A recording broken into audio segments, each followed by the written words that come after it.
आज ही क्लास में स्टार्ट करने जा रहे हैं अपने प्रैक्टिस सेट 15 को। जैसा कि आप सभी को पता है, हम HPSC असिस्टेंट प्रोफेसर हिंदी साहित्य विषय से अपनी प्रैक्टिस चला रहे हैं, जिसमें हमने आपको काव्य शास्त्र की इकाई करा दी है और हिंदी साहित्य का इतिहास जो हमारी दूसरी इकाई है वो चल रही है। तो इसमें देखिए हमने आपको 14 सेट करा दी हैं। देखिए जो ये क्लासेस कराई जा रही हैं इसमें क्या आपका रिवीजन कराया जा रहा है ना।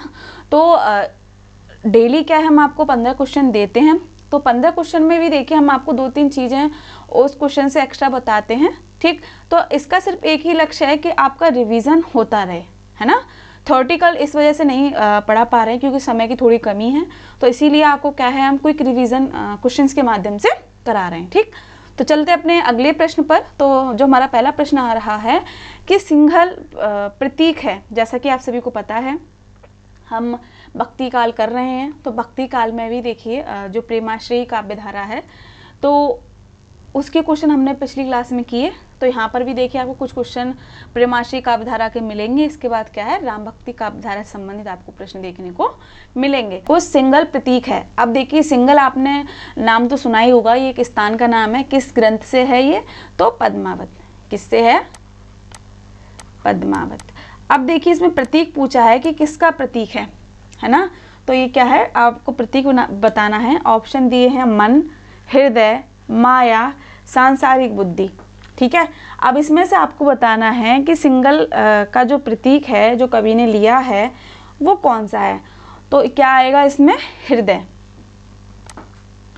ठीक है। यदि हम बात करें कि मन का जो प्रतीक है वो कौन है, ठीक है, तो कौन है ये, रतन सेन। यानी कि जो पद्मावत के जो राइटर हैं जायसी, तो उन्होंने पद्मावत की रचना की। तो इन्होंने देखिए राजा रतन सेन और रानी पद्मावती की प्रेम कहानी का वर्णन किया है।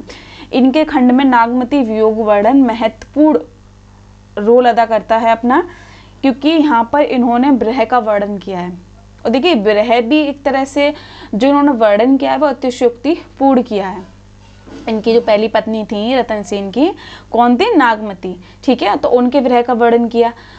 सिंगल क्या है, हृदय का प्रतीक है, ठीक है। सिंगल की जो राजकुमारी थी वो कौन थी, पद्मावती, पद्मावती, ठीक। अगर मैं बात करूं कि माया किसका प्रतिरूप दिखाया है, अलाउद्दीन का।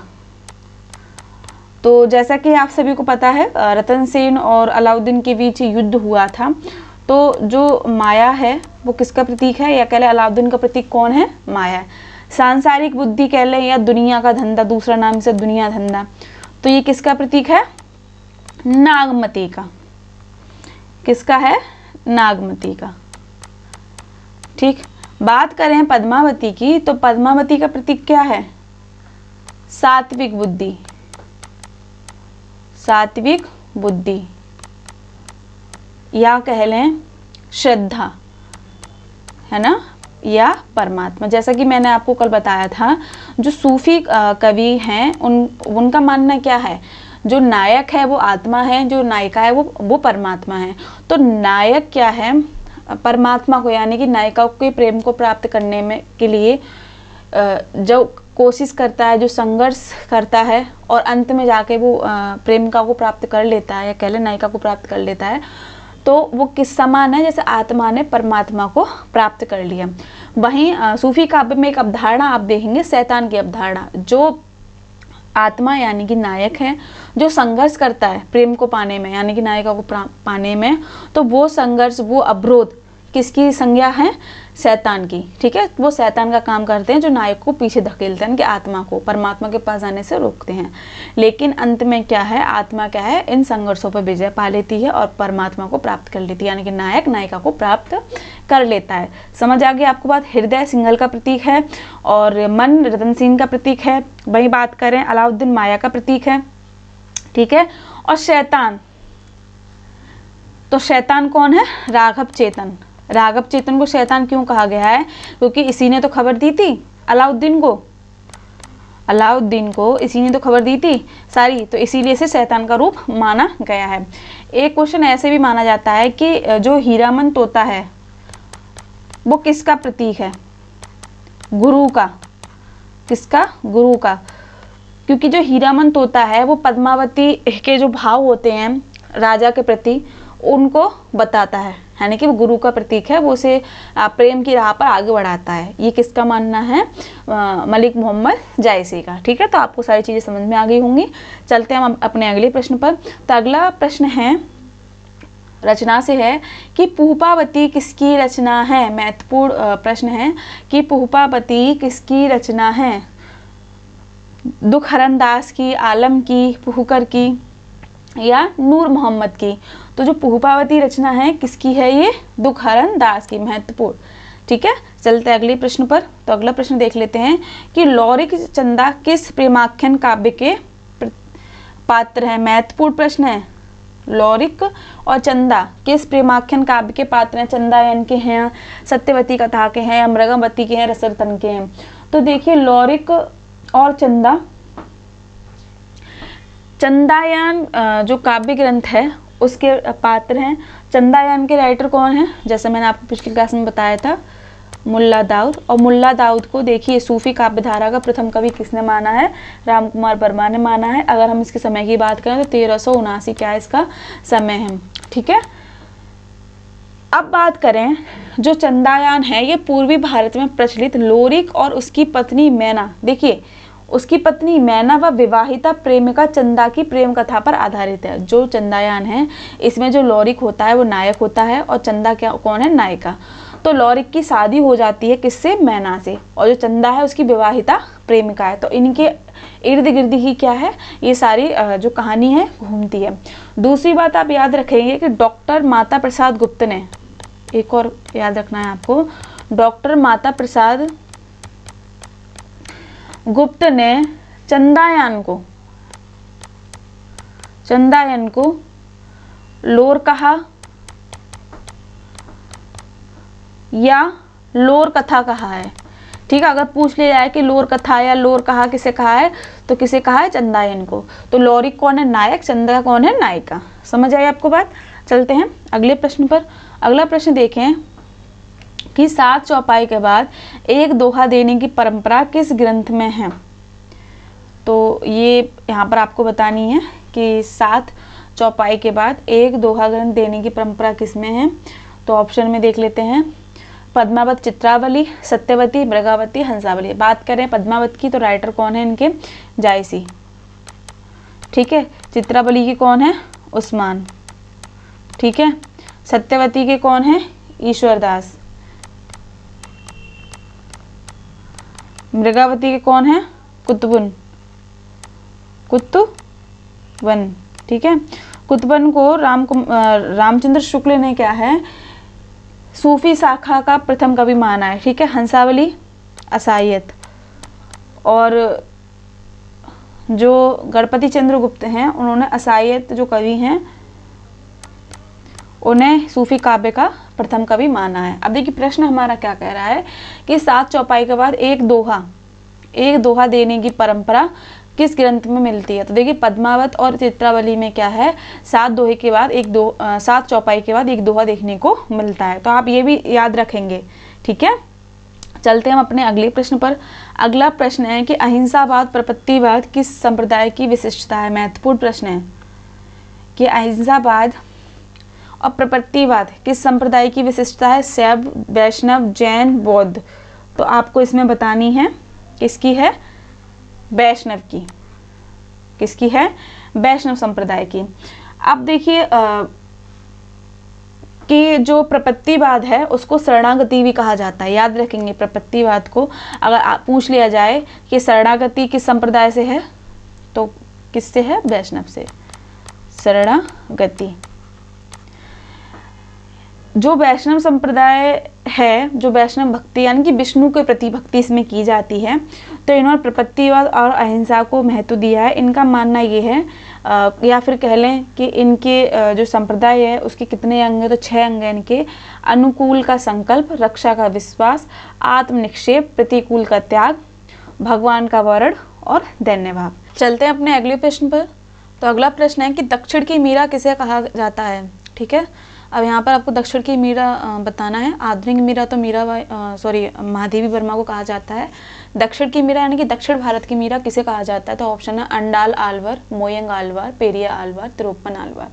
बात करें आलवार की, तो आलवार जो संत हैं वो कौन है? वैष्णव, यानी कि ये विष्णु की भक्ति को मानते हैं। इनकी संख्या जैसा कि मैंने आपको बताया 12 है।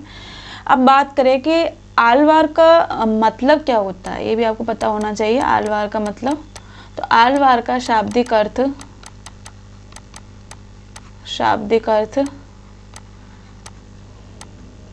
मग्न होना, यानी कि भक्ति में मग्न होना। ठीक है, तो बात करें दक्षिण की मीरा किसे कहा जाता है, जैसे मैंने आपको बताया कि इसमें जो आलवार उनकी संख्या 12 है। ये दक्षिण भारत में जो संत हैं वैष्णव धर्म को मानते हैं, ये वो लोग हैं। तो देखिए जो 12 आलवार हैं उनमें एक महिला आलवार भी थी जिनका नाम था आंडाल। ठीक है, क्या नाम है? आंडाल। इन्हें ही क्या है? दक्षिण की मीरा कहा जाता है। याद रखेंगे, पूछा जा सकता है कि आलवारों में सिर्फ एक महिला आलवार कौन थी या महिला संत कौन थी। ठीक है, तो कौन है? आंडाल आलवार। ठीक, चलते अपने अगले प्रश्न पर। तो अगला प्रश्न देखिए, श्री रामार्चन पद्धति किसकी कृति है? ये क्वेश्चन कई बार पूछा गया है। आपका असिस्टेंट प्रोफेसर का कोई भी एग्जाम हो उसमें ये प्रश्न देखने को मिलता है। तो श्री रामार्चन पद्धति किसकी रचना है? तो किसकी है ये? रामानंद की। ठीक है, किसकी है ये? रामानंद की है। तो इस पुस्तक में क्या है, इन्होंने पूरी अपनी गुरु शिष्य प्रणाली के विषय में लिखा है। ठीक, चलते अपने अगले प्रश्न पर। तो अगला प्रश्न देखें कि बैरागियों को क्या कहा जाता है। तो बैरागियों को क्या कहा जाता है? अवधूत, साधु, योग गुरु या संत। तो क्या कहा जाता है? अवधूत।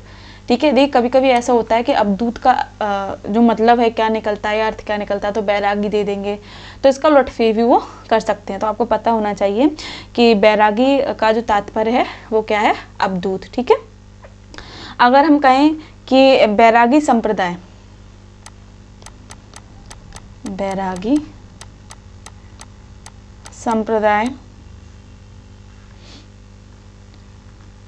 को अन्य नाम से भी जाना जाता है, तो वो को अन्य नाम से भी जाना जाता है, तो क्या नाम है? रामावत।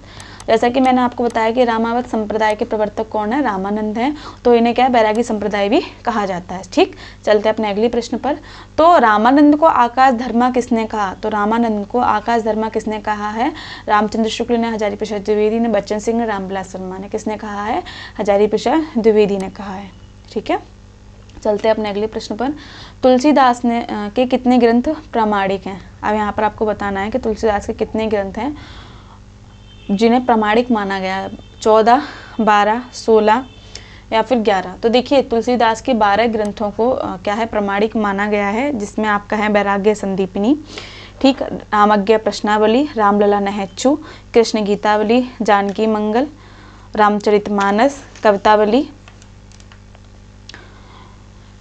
विनय पत्रिका, दोहावली, भरवे रामायण।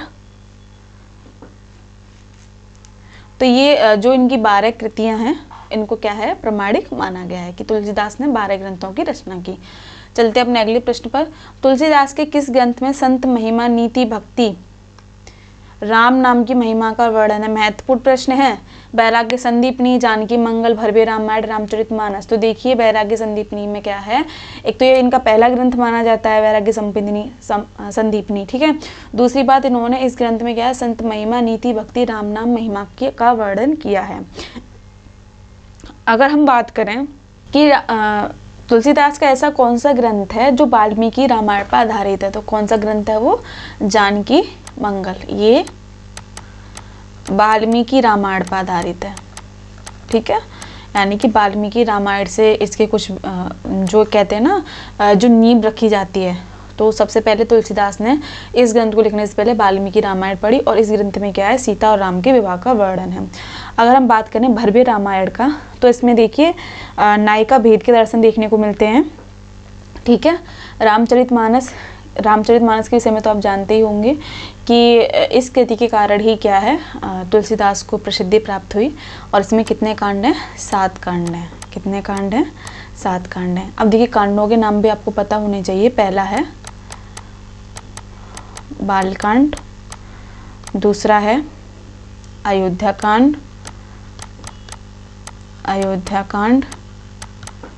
और तीसरा है अरण्य कांड। कौन सा कांड? अरण्य कांड। ठीक है, इसके बाद चौथा है किष्किंधा कांड। किष्किंधा। इसके बाद आपका आएगा सुंदरकांड, लंका कांड और उत्तरकांड। देखिए सीक्वेंस में आप याद कर लेंगे क्योंकि कभी कभी पूछ ले जाता है कि सीरीज में आपको लगाना पड़ता है। तो सबसे पहले देखिए आपका बालकांड आएगा, फिर आपका अयोध्या कांड आएगा, उसके बाद आपका अरण्य कांड आएगा, फिर किष्किंधा कांड आएगा, सुंदरकांड, फिर लंका कांड और उसके बाद उत्तरकांड।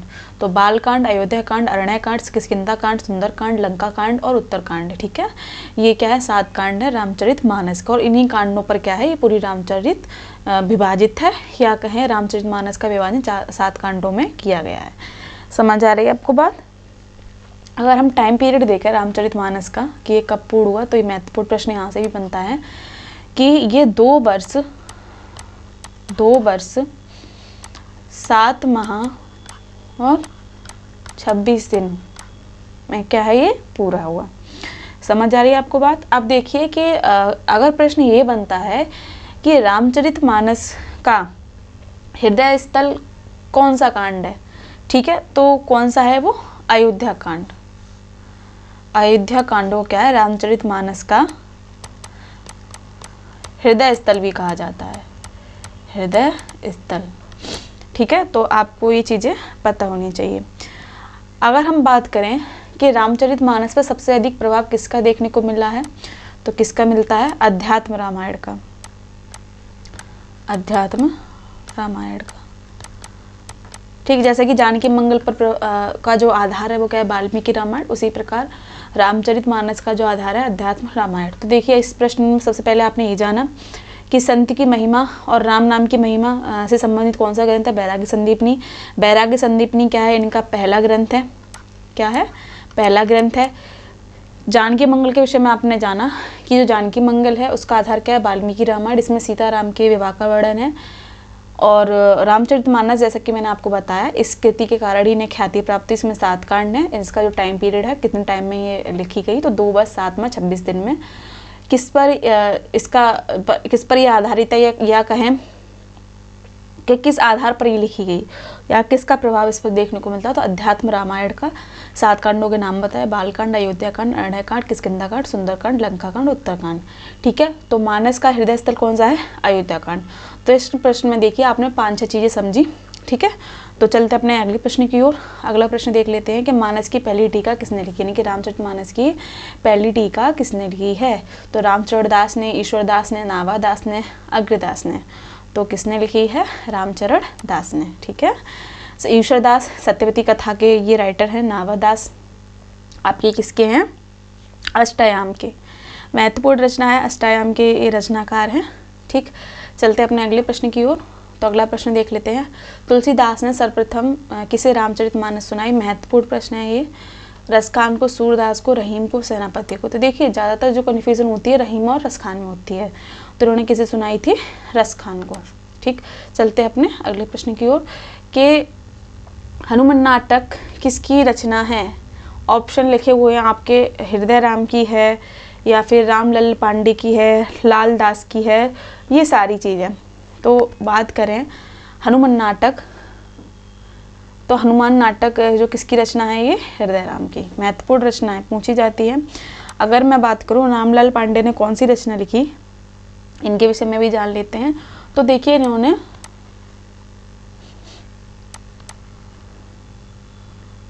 हनुमत चरित्र, ठीक है, अगर पूछ लिया है हनुमत चरित्र के राइटर कौन है, तो कौन है? रामलाल पांडे। लाल दास ने कौन सी रचना लिखी?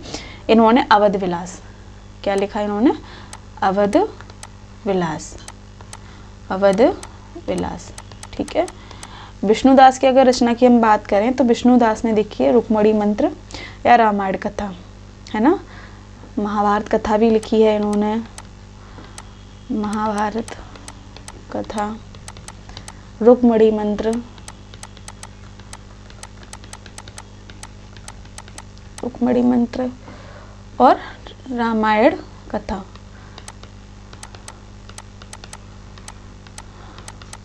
चलते हैं अपने अगले प्रश्न पर। तो अगला प्रश्न देखते हैं कि भक्तमाल में किस छंद का प्रयोग हुआ है। तो देखिए, भक्तमाल किसकी कृति है? नाभादास की। किसकी कृति है? नाभादास की। किस सन में लिखी गई? 1585 में। किस भाषा में लिखी गई? ब्रज भाषा में। ठीक है। और इसमें किस छंद का प्रयोग हुआ, जैसे कि प्रश्न पूछा है छपैया छंद का। कितने भक्तों का इसमें वर्णन है? 200 भक्तों का क्या है इसमें वर्णन देखने को मिलता है। ठीक है। तो महत्वपूर्ण की भक्तमाल रचना किसकी है? कि नाभादास की है। किस टाइम में लिखी गई? 1585 में लिखी गई। और किस भाषा में लिखी गई? ब्रज भाषा में लिखी गई। किस छंद का प्रयोग हुआ? तो इसमें देखिए छपैया छंद का प्रयोग हुआ। समाज शैली का भी प्रयोग देखने को इसमें मिलता है। अब मैं बात करूँ अष्टायाम की। देखिए, नाभादास की अष्टायाम दो उसमें देखने को मिलती है। एक तो अष्टायाम है इनकी, अष्टायाम है इनकी गद्य में। ठीक है। एक है इनकी पद्य में। ठीक। तो पद्य में क्या है? दोहा चौपाई का प्रयोग हुआ है। दोहा चौपाई। ठीक है। गद्य की बात करूं तो गद्य देखिए क्या है, ये ब्रज भाषा में लिखी गई। वहीं जो पद्य था अष्टायाम जो पद्य में लिखी गई उसमें अवधी भाषा का प्रयोग हुआ। ठीक है। तो यहाँ पर हमने भक्तमाल के विषय में जाना, इनके राइटर के विषय में जाना, और इसके अतिरिक्त देखिए अष्टायाम की चर्चा की जो नाभादास की कृति है, जो गद्य और पद्य दोनों में लिखी गई। तो जो गद्य लिखा गया ब्रज भाषा में लिखा गया, और जो पद्य लिखा गया वो अवधी भाषा में लिखा गया। ठीक है। किस में लिखा गया? आपके अवधी भाषा में। तो आज की क्लास में हमने 15 क्वेश्चन किए। आगे की जो क्लास होगी वो भी आपके भक्ति काल पर ही आधारित होगी, जिसमें क्या हम अपने 15 क्वेश्चन करेंगे। यदि आपको क्लास में कुछ भी समझ में नहीं आया है तो आप कमेंट बॉक्स में लिख सकते हैं। तो मिलते हैं आपको अगली क्लास में। बने रहें अपने चैनल के साथ। बहुत बहुत धन्यवाद।